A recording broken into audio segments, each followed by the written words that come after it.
এলাকায় চলছে।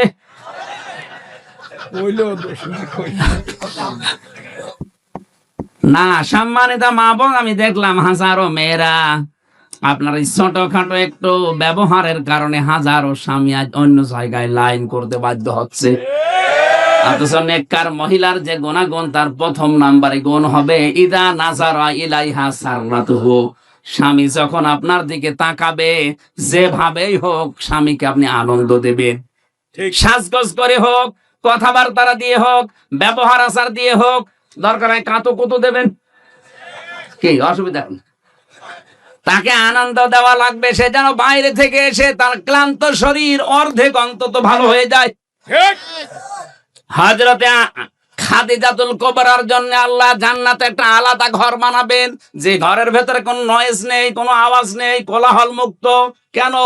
কারণ নবীজি বাইরে থেকে যখনই আসতেন, ঘরে প্রবেশ করার পর একটা শান্ত, স্বচ্ছ, নির্মল, একটা নিরাপদ জায়গা তার জন্য হযরতে খাদিজা ব্যবস্থা করে রেখেছিলেন। আল্লাহ এত খুশি হয়েছেন স্বামীর প্রতি আচরণে, খাদিজার জন্য আল্লাহ নিজে একটা ঘর আলাদা বানিয়ে রাখবে, যেখানে কোনো আওয়াজ থাকবে না। আর স্বামীর জন্য নিজের ঘরটাকে যদি নয়েজ মুক্ত, আওয়াজ মুক্ত রাখতে পারেন, টেনশন মুক্ত, ওই ঘরটার জন্য জান্নাতে আপনার একটা ঘর আল্লাহ আলাদা বানিয়ে দেবেন। 2 নম্বরের কাজ হচ্ছে ইদা গাবা আনহা হাফিজাতুহু। স্বামী যখন বাইরে যাবে, নেককার স্ত্রীর গুণাবলী এইটা, সে তার নিজের ইজ্জত, তার সম্ভ্রম, স্বামীর সম্পদ, স্বামীর সন্তান, এগুলো সে হেফাজত করে রাখবে। অধিকাংশ মেয়েদের ভেতরে গুণগুলো আজ নেই। ওরা নামাজ পড়ে, রোজা রাখে, দান সাদগাও করে, হজও করে এসেছে, অথচ স্বামী বাইরে গেলে মনে হচ্ছে দিন পেয়েছে। এমন এমন মানুষকে মোবাইলে কথা বলে, অথচ মেয়েরা মোবাইলে কথা বলবে কোন ফোর্সে, কোন আওয়াজে, সে আওয়াজ পর্যন্ত আল্লাহ কোরআনে দিয়েছেন। সূরা আহজাব 22 নাম্বার পারা, প্রথম নাম্বার পৃষ্ঠা, 3 নাম্বার লাইনের 32 নাম্বার আয়াত। এটা তাফসিরে খাজেনের ভেতরে আছে। আল্লাহ পাক বলেন, ইয়া নিসান নবী লাস্তুন্না কা আহাদিম মিনান নিসাই ইনিত্তাকাইতুন্না ফালা তাখদা'না বিল কওলি ফায়াতমা'আল্লাযী ফী কলবিহি মারাদুন ওয়া কুলনা কাওলাম মা'রুফা। তাফসিরে খাজেন বাড়ি যে যদি দেখেন সূরা আহজাবের 32 নম্বর আয়াত, এখানে কয়েকটা তথ্য আছে। আল্লাহ বলেন, হে নবীর স্ত্রীরা, যদিও নবীর স্ত্রীরা উম্মতের জন্য মা, উম্মতের জন্য কি? মায়ের প্রতি কেউ যত খারাপ ছেলে হোক, খারাপ ধারণা করে, বলেন বলেন, অথচ আল্লাহ সেই মায়ের নাম দিয়ে বললেন, হে নবীর স্ত্রীরা, যদি কারোর সাথে কথা বলতে হয় পর্দার আড়াল থেকে, হেজাবের বাইরে থেকে, এখন আর পর্দার আড়ালে হেজাবের বাইরে না, এখন হচ্ছে মোবাইল, ফোন, ফ্যাক্স, এই কথা বলেন এখন। যদি আপনি মোবাইলে কারোর সাথে কথা বলতে চান, কথা বলবেন সত্য কথা, মিথ্যা কথা বলা যাবে না। অথচ আজ মোবাইলটা হয়ে গেছে মিথ্যা কথা বলার যন্ত্র। আছে কুমিল্লায়, বলছে আমি ঢাকায় আছি, নাকি এরকম নেই? আল্লাহ বলেন, মেয়েরা যদি কথাও বলো কারোর সাথে, কথা বলবা সত্য, মিথ্যা কথা বলবা না, কিন্তু ভাষা হবে রুক্ষ শুদ্ধ। এমন গরম মেজাজে কথা বলবা, ওই পারে যে আছে ও যেন মনে করে আল্লাহ মেয়ে না, আজরাইল। কথা বলে না কেন? এখানে শুধু 14 জন পুরুষ মানুষের নাম আছে। এই 14 জন পুরুষ বাদ দিয়ে দুনিয়ার যে কেউ মহিলাদের সেটে যদি কল আসে, ওই 14 জনের ভেতরে আপনার আপন বাবা, ওই যে ধর্ম বাবা পাতিয়েছে, ওই বাবা বাদ দেন। আপন বাবা, আপন ছেলে, আপন ভাই, বোনের ছেলে, আপন বোনের ছেলে, আপন বোনের মেয়ে, না আপন বোনের ছেলে, আপন ভাইয়ের ছেলে, এরকম 14 জনের তালিকা আছে তাফসিরে সূরা নিসার 21 নম্বর আয়াত। এই 14 জন বাদ দিয়ে যদি কাবার ইমাম আব্দুর রহমান সুদাইসিও কল দেয়, আপনি কথা বলবেন সঠিক সত্য, কিন্তু ভাষা হবে রুক্ষ সূক্ষ্ম। এমন গরমে কথা বলবেন, মানুষের ভেতরে যদি শয়তান ধোঁকাও কিছু দেয়, ও যেন শয়তান আগে পালিয়ে যায়। আর যদি শাবনূরের কণ্ঠে দিয়ে মোলায়েম গলায় কথা বলতে আরম্ভ করেন, 1 দিন 2 দিন 5 দিন 2-3 মাস পরে দেখবেন আপনাকে নিয়ে আল্লাহর রাস্তায় চলে গেছে। আল্লাহ পাক বলেন, আদম সন্তান, তোমার এই স্ত্রীকে নিয়ে ঘুরতে যাবা, যেখানে ইচ্ছা যাবা, যা ইচ্ছা খাবা, কিন্তু সাবধান, ওয়ালা তাকরাবা হাযিহিশ শাজারাতা ফাতাকুনা মিনাজ জালিমিন। ওই গাছটার নিকটে যাবা না। এই গাছ আমরা অনেকেই মনে করি এটা গন্ধম গাছ। কি গাছ? না, শুধু গন্ধম গাছ হলে আল্লাহ কোরআনে আয়াত নাযিল করে আমাদের দিতেন না। আল্লাহ বলেন ওই গাছটার নিকটে, মানে ওটা নিষিদ্ধ জায়গা আমি আল্লাহর জন্য। এরকম নিষিদ্ধ জায়গা এই পৃথিবীতে কোরআনে কারীম 500 জায়গার নাম দিয়েছে। এরকম 500টা আল্লাহর নিষিদ্ধ বর্ডার আছে। এগুলো যেন সীমা লঙ্ঘন করবা না, যদি করো জালেম হয়ে যাবা। হযরত আদম আলাইহিস সালাম যে জায়গায় গিয়েছিলেন, ওই জায়গায় যাওয়া তার জন্য নিষিদ্ধ ছিল। এই নিষেধ করেছিলেন কে? আরো জোরে বলেন। আপনার বউ নিয়ে ঘুরতে যাবেন, মেয়ে নিয়ে যাবেন, কিন্তু এমন অনুষ্ঠানে যাওয়া যাবে না যেখানে গেলে নিজেরও পর্দা থাকে না, বউরও পর্দা থাকে না। এরকম বিয়ে অনুষ্ঠান দেশে নেই? এক কথা বলেন। শিশু মেলা যাবেন না যেখানে শিশু নেই, শুধু শিশুর খালারা আর মামারা। এরকম শিশু মেলা নেই দেশে? ওখানে গেলে অ্যাক্সিডেন্ট হবে। এই জন্য ওয়ালা তাকরাবা হাযিহিশ শাজারা, ওইটা একটা গাছ। আদম নবীকে দিয়ে আল্লাহ এটা জানিয়েছেন, আমার বর্ডার দুনিয়াতে এরকম পুরা কোরআনে আল্লাহ 500 বর্ডার দিয়েছেন। সুতরাং বর্ডার যারা ক্রস করে, সীমা লঙ্ঘন যারা করে, তাদের জন্য যে দরজা, ওটার নাম জাহান্নাম। নাম কি? জাহান্নাম। আরো জোরে বলেন। জাহান্নাম। 2 নাম্বারটা বড় কঠিন জায়গা। আল্লাহ বলেন জাহান্নামে গেলে মা বা ওদের আশ্রয় স্থল হবে ওইটা, লাবিসিনা ফিহা হাকাবা। ওই মানুষগুলো চিরস্থায়ী ভাবে থাকবে ওখানে। আজ বাংলাদেশে অনেকে কি প্রচার করেছে আমি জানি না। অনেকে মনে করেন যে আমি জাহান্নামে যাবো 2-5 দিন, 1 বছর, 5 বছর পরে বের হয়ে চলে আসবো। কি আর শাস্তি হবে, যা হয় হোক। বের হওয়ার সময় তো আবার হাউজে কাউসার থেকে গোসল করে আবার আগের হামজা হয়ে যাব। আপনি কি এটা দুনিয়ার জেলখানা পেয়েছেন নাকি? আমি 3 বছর আগে 64 কেজি হয়ে ঢুকেছিলাম। 3 বছর পরে আমার 10 কেজি ওজন কমে গেছে। তাও তো ভালোই ছিলাম। আর জাহান্নামের ভেতরে আল্লাহ বর্ণনা দিয়েছেন, কাল্লা ইন্নাহা লাযা নাযাআতাল লিশাওয়া। কখনোই না, তোদেরকে আমি লাজা দিয়ে প্রবেশ করাবো। এটা আবার আরেকটা দরজার নাম। এই লাজা যাদেরকে দেব, সঙ্গে সঙ্গে প্রবেশ করলে চামড়া আগেই খসে যাবে। কি ভয়ঙ্কর জায়গা দেখেছেন? এই দরজা দিয়ে প্রবেশ করতে দেরি, চামড়া খসতে দেরি হবে না। জাহান্নামে লাজা নামে যে দরজা আল্লাহ বানিয়েছেন, এই লাজায় আল্লাহ তাদেরকে প্রবেশ করাবেন। এখানে শাস্তি হচ্ছে ঢুকলে আগে চামড়া খসে যায়। আমি তো 3 বছরে 10 কেজি কমে গেছে। আমি বের হওয়ার সময় 54 কেজি ছিলাম, প্রবেশ করার সময় 64 কেজি ছিলাম। 3 বছরে আমার খাওয়া দাওয়া দেওয়ার পরও 10 কেজি কমে গেছে। আর জাহান্নামে লাজায় দেওয়ার সঙ্গে সঙ্গে মানুষের চামড়া আগে খসে যাবে। আল্লাহ পাক বলেন এখানে ডাকবে কাদেরকে জানো? কারা এ দরজা দিয়ে প্রবেশ করবে? তাদউ মান আদবারা ওয়া তাওয়াল্লা ওয়া জামাআ ফাআওয়া। পৃথিবীর ময়দানে যাদেরকে সত্যের দিকে আহ্বান করা হয়, কিন্তু তারা উল্টো মুখ ফিরিয়ে চলে যায়। আর বাংলাদেশে এই প্রকার মানুষ বেশি। সত্যের দিকে আহ্বান করা হচ্ছে আল্লাহর কোরআন দিয়ে, নবীর হাদিস দিয়ে। আমি তো মন মতো কথা বলছি না, সবই দলিল দিয়ে বলছি।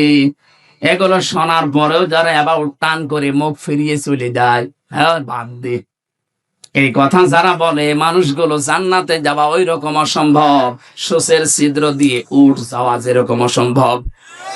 আমাদের আচরণ চরিত্র যেন এরকম আবার না হয়ে যায়। না বলছে বলুক, ওরকম বলেই থাকে না। আমি আর কি মারার জন্য বলছি না। তাদের ডাক দেওয়া হবে তাদেরকে, মান আদবারা ওয়া তাওয়াল্লা, যে ব্যক্তি মুখ ফিরিয়ে নেয় আর উল্টো দিকে চলে যায়। আজ বাংলাদেশে এই অভ্যাসটা আমাদের অধিকাংশের হয়ে গেছে।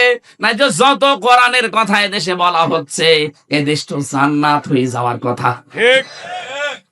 বিশ্বের কয়েকটা দেশ আমি কিছুদিন আগেও তো ঘুরে আসলাম, এই যে সিঙ্গাপুরে, মালয়েশিয়াতে, এত কড়াকড়ি সিঙ্গাপুরে কথা বলতে গেলে আমাদের দেশের মতো ওখানে 14 জায়গায় অনুমতি নেওয়া লাগবে। আমি এক জায়গায় কথা বলেছিলাম, অনুমতি নেওয়া ছিল না, এজন্য যারা আয়োজন করেছিল ওরাও বিপদে পড়ে গিয়েছিল আমাদের দেশের মতো।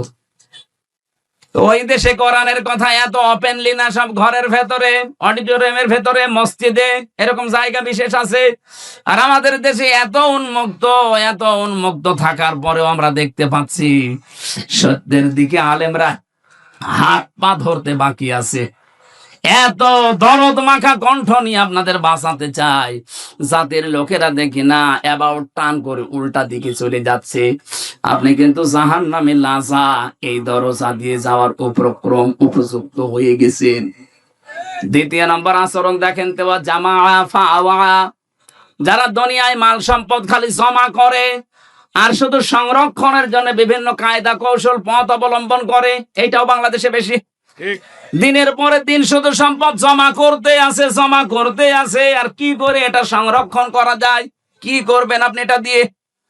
এখান থেকে 200 বছর পরে যদি আপনি আবার ফিরে আসেন এই কুমিল্লায়, এই জমজম হোটেলেও যদি আপনি ঢুকতে চান, আল্লাহর কসম 200 বছর পর আসলে এই জমজমে আপনাকে ঢুকতে দেবে না। ঠিক। আপনার ছেলে 3 পুরুষের পরে তারা ঠিক এইটা বসবাস করবে। 3 পুরুষের 150 বছর পার হয়ে যাবে, 200 বছরের মাথায় আপনি আসবেন। আপনার ছবিও যদি টাঙানো থাকে, ওই 3 নাম্বার পুরুষ যেটা, সে বলবে না কে আপনি, কিসের মিজান? আপনি যদি থাকতে চান তাহলে মসজিদে গিয়ে থাকেন গা। এই কথা বলে না কেন? আল্লাহ রাব্বুল আলামিন এটা আমাদেরকে 1500 বছর আগে জানিয়েছেন। আমাল হায়াতুদ দুনিয়া ইল্লা মাতাউল গুরুর। দুনিয়ার জীবনটা কিন্তু ধোঁকা। ও আমার বান্দা বান্দিরা, অনেক ভালোবাসি তোমাদেরকে, ধোঁকায় পড়ে যে নিজের আসল পুঁজি নষ্ট করে ফেলো না। সুতরাং আমরা প্রশ্নপত্র হাতে পেয়ে গেছি, এরপরও যদি ফেল করি, আমার মনে হয় আমাদেরকে 5 থেকে 3 নামিয়ে দেওয়া দরকার। ঠিক। আমরা 3 নামতে চাই না, আমরা 4 থেকে 5 থেকে 6-এ উঠতে চাই। ঠিক। যেন দুনিয়ার জীবনটা যেন অন্তত আমরা বুঝি এটা একটা ধোঁকার জায়গা। সে যেই বলেন, আপনার মা বাবা ও ধোঁকা, ছেলে মেয়েও ধোঁকা। স্বার্থ ছাড়া এই পৃথিবীতে কোন মানুষকে ভালোবাসে আমি পাইনি। এই জন্য ধোঁকায় পড়ে যেন আমার আসল পুঁজি আমি নষ্ট করে না ফেলি। যাই করব আমার আখেরাতের পুঁজি যেন ঠিক থাকে। কথা বলে না কেন? আজ হারাম উপায় করেছেন যারা, একটা হারামকে আল্লাহ স্থায়িত্ব দেয়নি। কোরআনে কারিমে আল্লাহ জানিয়েছে, ইয়ামহাকুল্লাহুর রিবা ওয়া ইউরবিস সাদাকাত। পৃথিবীতে যারা হারাম ইনকাম করবে, সুদ দিয়ে, মানুষকে ধোঁকা দিয়ে বোকা বানিয়ে যারা উপায় করে, এগুলো আমি আল্লাহ ধ্বংস করি। এর বাস্তব প্রমাণ এই দরবেশ কত কোটি কোটি টাকা আত্মসাৎ করেছে আপনি দেখেন। 36,000 কোটি টাকা কোথায় এখন আজ শুয়ে আছে? আমাদের মতো জেলখানায়, পার্টিতে শুয়ে আছে। বাস্তবতা এইটাই। কি হয়েছে এখন? যদি সে মারা যায়, বলেন তো বাংলাদেশে 1 নাম্বার ধনীর তালিকায় তার নাম ছিল, কি হলো এগুলো দিয়ে? পোড়াটাই আল্লাহ ধ্বংস করে ফেলেছে। আগস্টের 5 তারিখে দেখেছেন কত গাড়ি, 5 কোটি, 8 কোটি, 12 কোটি টাকার গাড়ি রাস্তায় পড়ে আছে, মালিক নেই। হারাম ইনকাম করলে আল্লাহ স্থায়িত্ব দেয় না, ওটা আল্লাহ ধ্বংস করে দেয়। কিন্তু বৈধ জিনিসের কোনো ক্ষয় নেই, যতটুকুই হোক আল্লাহ পাক নিজে বলেন আমি এটা বৃদ্ধি করতে থাকি।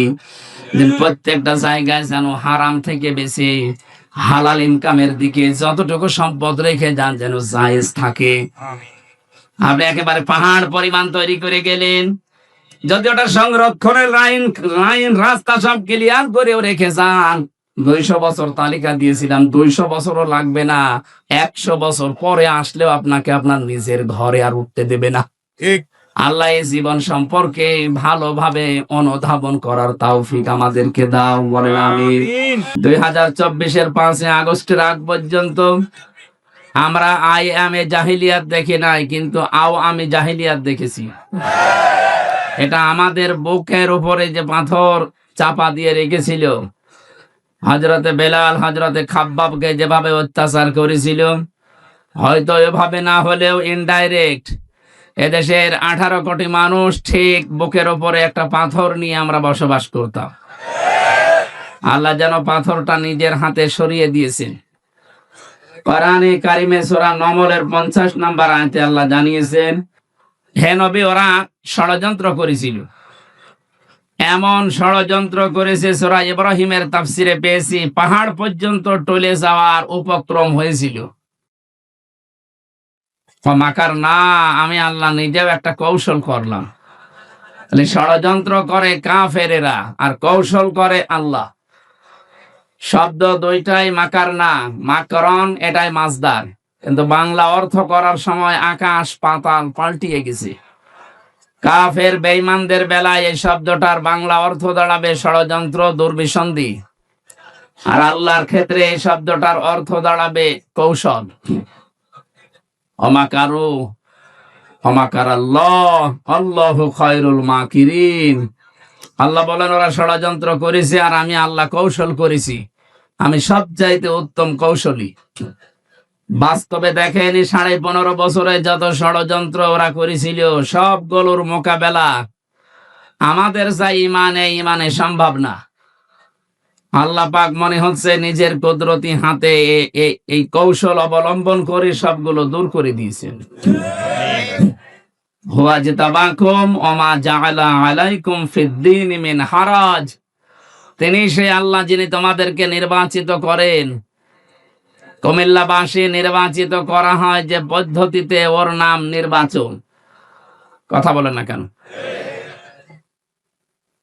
আজ বিশ্বের বিভিন্ন মোড়লদের কাছে ধর্ণা দিচ্ছে যারা পালিয়ে গেছে, 2 বোন একসাথে। ওনারা এখন বলতে চাচ্ছে যে আমরা নির্বাচিত ছিলাম, আমাদেরকে উৎখাত করা হয়েছে। এটা ডাহা মিথ্যা কথা। আপনি নির্বাচিত ছিলেন এই 15 বছরে, শয়তানও বিশ্বাস করে না। এমনকি যদি কেউ ঘোড়াকে জিজ্ঞাসা করে, ঘোড়াও হাসবে যে একটা কথা বললে। আমি কথা বলতে পারি না, কিন্তু আমি তো হাসতে পারি। যে কথা শুনলাম এ তো আমিও না হেসে পারি না। ঘোড়া দাঁত বের করে হাসবে না? এত বড় ডাহা মিথ্যা কথা একটা হাসি মানুষ বলেন কি করি? হাসিদের বদনাম হয়ে যাচ্ছে। এজন্য আশা করছে আমরা যেহেতু হাসি, আমাদের গায়েও লাগে কেউ মিথ্যা বললে। মানুষ গালি দেয়, শালার পাঁচি। কথা বলেন না কেন? এই জন্য আমরা আশা করব অন্তত আপনারা 2 বোন একসাথে পালিয়েছেন, একটু আল্লাহ বিল্লাহ করেন। কথা বলেন না কেন? মিথ্যা কথা, মিথ্যা তথ্য মানুষকে দিয়ে আর বিভ্রান্ত করবেন না পৃথিবীর মানুষকে। সারা দুনিয়া জানে যে 15.5 বছরে কোনো নির্বাচন হয়নি। এই মিথ্যা কথা মানুষকে বলে কি আপনি লাভ করতে পারবেন? হ্যাঁ, ষড়যন্ত্র করছেন, এর মোকাবেলায় আল্লাহ বলেন আমি নিজে কৌশল করি। ও মাকার না, একালিপ টান আছে, জমা মোতাকাল্লিম, এটা হামজার দায়িত্ব না, কৌশল করা দায়িত্ব কার? যেহেতু আল্লাহ আমাদেরকে নির্বাচিত করেছেন লক্ষ লক্ষ নবীর উম্মতদের মাঝখান থেকে উম্মতি মুহাম্মদ হিসাবে, আর আমাদের উপরে যত বিপদ আপদ মুসিবত আসবে, ষড়যন্ত্র আসবে, ওমা জাআলা আলাইকুম ফিদ্দীনি মিন হারাজ, দিনের উপরে চলতে থাকবেন। যত ষড়যন্ত্র আসবে, বিপদ আপদ আসবে, আল্লাহ বলেন আমি নিজে এখানে কর্তা, নিজে দায়িত্ব নিয়ে ওগুলো সব সরিয়ে দেব। আপনি লক্ষ্য করে দেখেন 15.5 বছরে জুলুম অত্যাচারের স্টিম রোলার যেভাবে চলেছে, 1500 বছর আগের কথা জানি না, কিন্তু 15.5 বছর দেখলে মনে হচ্ছে আমরা আগার সে আইয়ামে জাহিলিয়াতের যুগে ফিরে গিয়েছিলাম। এই কঠিন পরিস্থিতি মোকাবেলা করা শুধু আমাদের দ্বারা হয়নি, আল্লাহ নিজে এই বিপদ আপদ সরিয়ে দিয়েছে। সর্বশেষ সরিয়েছেন 2024 সালের 5ই আগস্টে। কথা বলেন না কেন? কেন সরালেন? আল্লাহ রাব্বুল আলামিন বলেন, ফালাম্মা নাসু মা যুকিরু বিহি ফাতাহনা আলাইহিম আবওয়াবা কুল্লা শাই। সূরা আনামের 44 নম্বর আয়াতে আছে, পৃথিবীর মানুষ যখন আমি আল্লাহর আদেশ নিষেধ ভুলে যায়, তখন তাদের বরকতের যা দরজা, শান্তির দরজা, ওগুলো আমি আল্লাহ খুলে দেই। লাফাতাহানা, একটা দরজার কথা না, আবওয়াব বহু বচন দিয়েছেন, বাবের বহু বচন। ওদের আনন্দের যত দরজা আছে, সুখের যত দরজা আছে, আমি আল্লাহ নিজে খুলে দেই। কোন সময়? যখন তারা আমার আদেশ ভুলে যায়। আমার ভাইরা, 6 সালের এই পরে 7 সালে ডিসেম্বর মাসে সিরাজগঞ্জ থেকে একবার অনুষ্ঠান করে বাড়ি যাচ্ছিলাম। তখন বাসে আসতাম, বাসের পেছনে, ড্রাইভারের পেছনে বসে আছি, গাড়ি যাচ্ছে। হঠাৎ দেখলাম রাস্তার মাঝে একটা কুকুর মরে পড়ে আছে। ড্রাইভার কুকুরের উপর দিয়ে না দিয়ে বাম দিয়ে চালিয়ে দিল, গাড়ি ঝাঁকি দিয়েছে। ড্রাইভারকে বললাম, আপনি এমন করলেন, এখনই তো উল্টিয়ে যেত। ড্রাইভার আমারে বলছে, দেখছেন একটা কুকুর মরে পড়ে আছে, আমি ডবল করে চাপা দেব, আমার বিবেক নেই। আরে ভাই, এ তো মরা কুকুর, এতে মেরে ফেললে কি আর না মারলে কি, তো মরেই গেছে। ড্রাইভার আমার দিকে ঘুরে বলছে, হুজুর আপনি কি আসলেই হুজুর নাকি ভান ধরেছেন? আপনি কেমন হুজুর? আপনি দেখেন একটা মরা গরু, মরা কুকুর পড়ে আছে, আমি ডবল করে চাকা চালাবো, আমার বিবেক কি মরে গেছে? পিঠের ওপরে থাবা দিয়ে বললাম, আপনার নাম কি? সুব্রত। নাম শুনে বুঝলাম ইমান নেই, কিন্তু বিবেক আছে। এক কথা বলছেন, এখন ইমান আছে, নামেই বোঝা যাচ্ছে ইমান নেই। সুব্রত বালা, তার মানে বিবেক আছে। একটা মরা জিনিস, যদিও নিকৃষ্ট জীব কুকুর, তারপরও আপনি মারতে পারলেন না ডবল করে। এই পৃথিবীতে আমরা চোখে দেখা গত বছরে জীবিত মানুষকে পিটিয়ে সাপের মতো মেরে ফেলার পরে দেখলাম তার লাশের ওপরে ড্যান্স দিচ্ছে। এটাকে মানুষ বলা সম্ভব?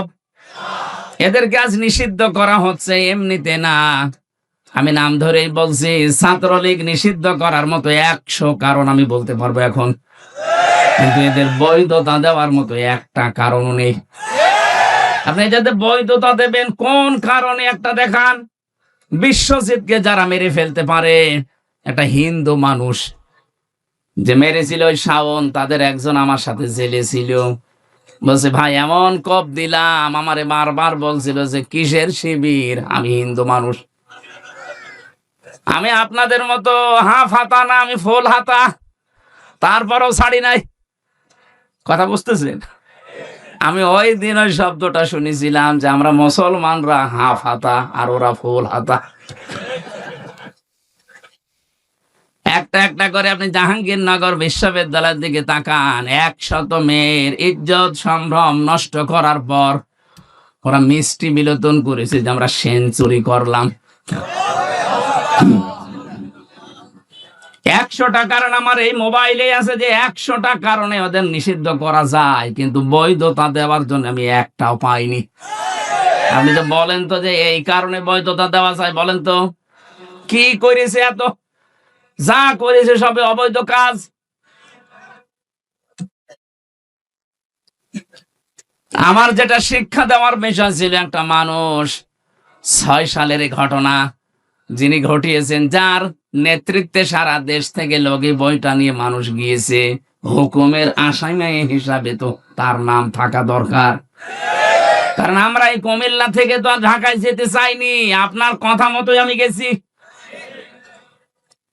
মনে করলাম 6 সালের পরে আল্লাহ মনে হয় সব উল্টিয়ে দেবে, না 2 বছর পরে দেখি না, আল্লাহ নিজেই পাল্টিয়ে তাদের হাতে ক্ষমতা দিয়ে দিল, সে যেভাবেই হোক। মনে করলাম 5 বছর গেল, যাক।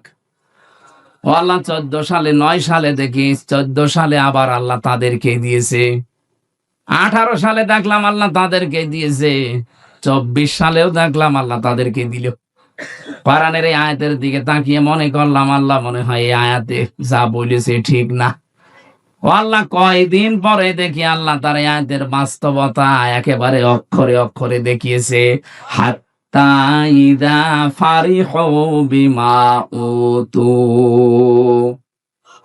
আমি তাদেরকে যে নিয়ামত দিয়েছিলাম, আমার এই দানকৃত ক্ষমতা বলেন, টাকা পয়সা বলেন, পাওয়ার বলেন, প্রভাব প্রতিপত্তি বলেন, যেগুলো নিয়ে তারা শান্তি শান্তি শান্তি অনুভব করত, আমার এই দানকৃত বস্তু নিয়ে যখন তারা আনন্দে আত্মহারা হয়েছিল, ফারিহু, বহু বচন আছে, তারা যখন আনন্দে মেতেছিল, আখাযনাহুম বাগতাতান, এখানে যারা আরবি গ্রামার বোঝে জিজ্ঞাসা করেন, আখাযনা এক আলিফ টান আছে, এর ফাইল কর্তা সরাসরি আল্লাহ নিজে, হোম দিয়েছেন। এর পরে আল্লাহ পাক বলেন আমি নিজে তাদেরকে ধরলাম বাগতাতান, আকস্মিক ভাবে, ফাইদা হুম মুবলিসুন, ওরা হতাশ হয়ে গেল, নিরাশ হয়ে গেল।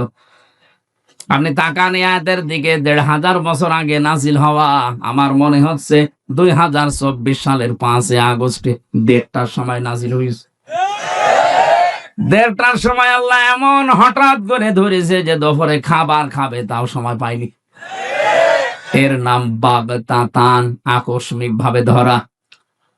এতটুকু আল্লাহ আয়াতটা শেষ করে দেয়নি, পরের শব্দে জানিয়েছেন ফাইদা হুম মুবলিসুন। ও মানুষগুলোর চেহারার দিকে আপনি তাকিয়ে দেখেননি নবী? ওরা হতাশ হয়ে পড়েছে, নিরাশ হয়ে গেছে। যতগুলো জালেম এই ৫ তারিখের পরে ধরা পড়ছে, আপনি তাকান, প্রত্যেকের চেহারায় হতাশার ছাপ। এই যে কালা মানিক, চেহারা দেখেছিলেন যেদিন ধরা পড়ে, কলার পাতায় শুয়েছিল, এমনকি বিসি পর্যন্ত উড়ে গেছে।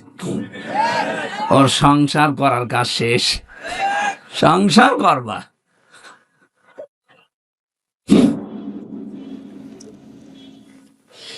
আয়াতের পরের শব্দটা আমার কাছে খুব আশ্চর্য মনে হচ্ছে, ফাকুতিআ দাবিরুল কওমিল্লাযীনা যালামু।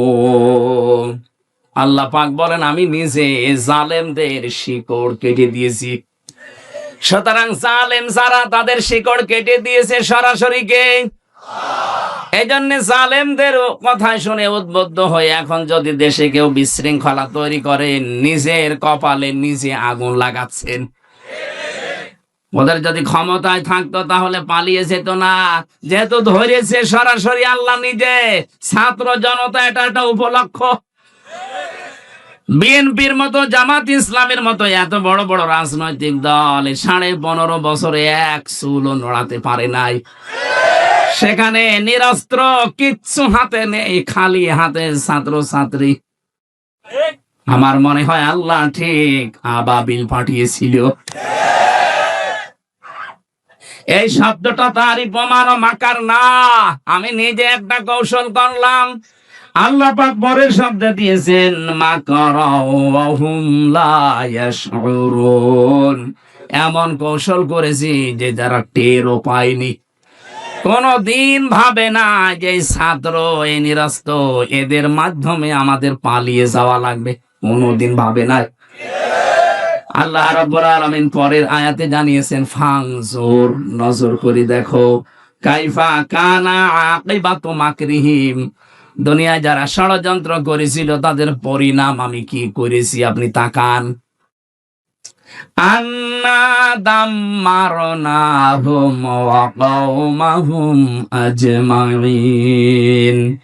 আল্লাহ পাক শুধু আন্না দিতে পারতেন, আন্না একালি টান দিয়ে জানিয়েছেন অবশ্যই আমি ওদের এবং ওদের জ্ঞাতি গোষ্ঠী যারা ছিল প্রত্যেকের শিকড় আমি আল্লাহ নিজে কেটে দিয়েছি। তাদের প্রত্যেকের শিকড় কাটার দায়িত্ব কার? এখানে শিকড় কেটে দিলে ওইটা আর দাঁড়িয়ে থাকতে পারে না। এদেশে জালেমদের ভিত আর নেই, ষড়যন্ত্র যাই করছেন বিভিন্ন ইস্যু নিয়ে, একটাও টিকবে না। যত ষড়যন্ত্র করবেন এদেশের ছাত্র আর জনতা, এরা কিন্তু আরো ইস্পাত শক্ত কঠিন মজবুত হবে।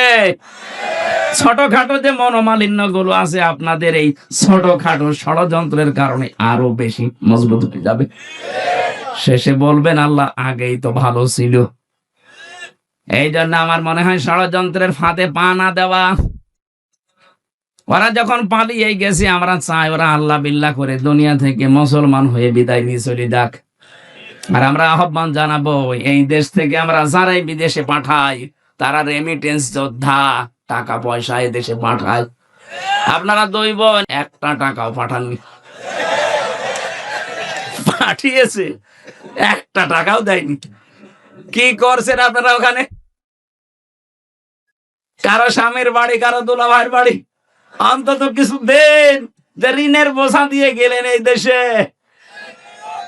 এত ঋণ করেছেন আপনারা এই দেশে, এখন যত টাকা পাচার করেছেন এটা এখন শোধ তুলতে এই দেশে যেই জন্ম নেবে তার মাথার উপরে 1 লাখ টাকার উপরে ঋণ।